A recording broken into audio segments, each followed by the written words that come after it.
பாப்போம் மஹாரிபில் வருவேன், வந்து கொடுத்துருவோம், எடுத்து கொடுத்துறேன். சரிம்மா, வை பேசுவோம்.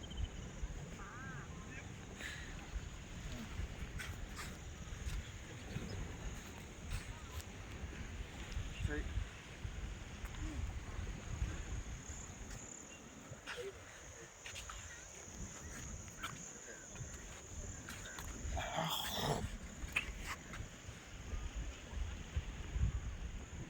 என்ன அவசரு நாளன்னைக்கு பயணமா? இன்ஷா அல்லாஹ். ஆமாம், ஓசை 2026 இப்போ போகிறாப்புல. இதான் புதுப்பண்ணத்துக்கு வர கடைசி இப்போ 2025 அக்டோபர் 15 இன்னைக்கு. இன்ஷா அல்லாஹ் 17ஆம் தேதி ஃப்ளைட் எனக்கு போயிடுவாப்புல. இப்போ 2026 தான் வருவாப்புல ஓட்டு போகிறதுக்கு. இன்ஷா அல்லாஹ். இன்ஷா அல்லாஹ். இல்லை இன்சாடாங்க, அப்போ வேலை கிடைக்காதா? 2026னா இப்போ எனக்கு 1 இயர் போய் ஜாயின் பண்ணி லீவ் கிடச்சிச்சின்னா நெக்ஸ்ட் அக்டோபரில் வருவேன் இன்ஷா அல்லாஹ். ஓகே, புதுப்பட்டத்துக்கு இதான் கடைசி நாள் அவர் வர்றது. நாளன்னைக்கு போகிறாப்புல.